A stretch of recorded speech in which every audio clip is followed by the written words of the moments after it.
Kalau Anda menggunakan sepeda listrik di jalan raya, siap-siap juga kena tilang. Sepeda listrik ternyata menjadi juara penyumbang kecelakaan untuk kategori kendaraan listrik.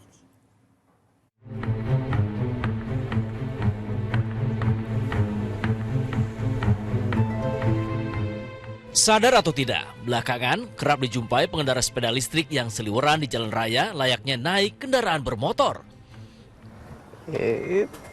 Sepeda listrik menjadi salah satu kendaraan yang ramah lingkungan dan sedang digandrungi oleh masyarakat.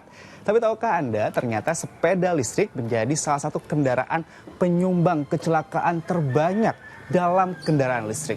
Lalu apa ya penyebabnya dan sebenarnya sudahkah ada regulasi yang jelas terkait dengan penggunaan sepeda listrik ini? Oke, sekarang kita cek datanya. Sepanjang tahun 2024 terjadi 435 kasus kecelakaan kendaraan listrik.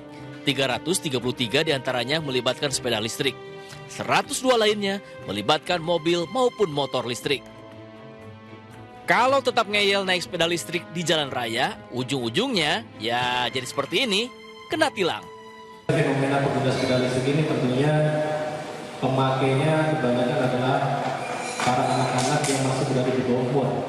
Penggunaan sepeda listrik dari niat awal untuk memberikan kemudahan dan efisiensi, namun jadinya menjadi suatu sumber petaka atau permasalahan karena kurangnya kesadaran dan kepatuhan terhadap aturan-aturan yang sudah dibuat.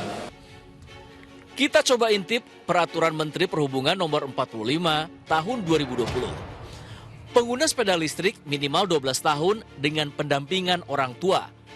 Wajib mengenakan helm. Dilarang mengangkut penumpang kecuali dilengkapi tempat duduk penumpang. Dilengkapi lampu utama, rem depan dan belakang, serta klakson. Kecepatannya tidak lebih dari 25 km per jam. Dan tidak diperbolehkan masuk jalan raya atau jalan umum alias hanya bisa beroperasi di kawasan khusus seperti lajur sepeda atau kawasan wisata.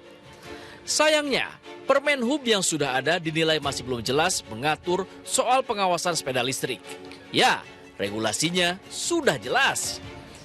Tapi kalau tidak ada pengawasan, realitasnya akan masih banyak pengendara sepeda listrik yang lalu lalang di jalan raya, bahkan memodifikasi sepeda listriknya biar makin kencang. Ya sekarang ini sepertinya nggak ada kontrol ya, nggak ada kendali. Ini seperti menjual sepeda biasa, sepeda listrik ya. Sepeda listrik, nah ini yang nggak ada ketentuannya. Ya kewajiban, sehingga pemerintah nggak bisa mengawasi penggunaan dan penggunanya.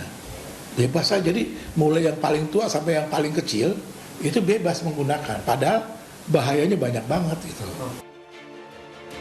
Di tengah popularitasnya, pengawasan sepeda listrik harus dimulai dari hulu hingga hilir. Karena keselamatan tak mengenal tugas siapa, tapi jadi tanggung jawab bersama.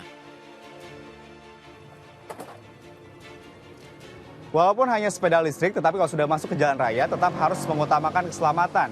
Menggunakan helm, tidak kebut-kebutan, dan juga harus mematuhi aturan lalu lintas. Dan yang tidak kalah penting, harus adanya regulasi yang jelas untuk penggunaan sepeda listrik. Agi Yunasani dan Ade Fatoni melaporkan.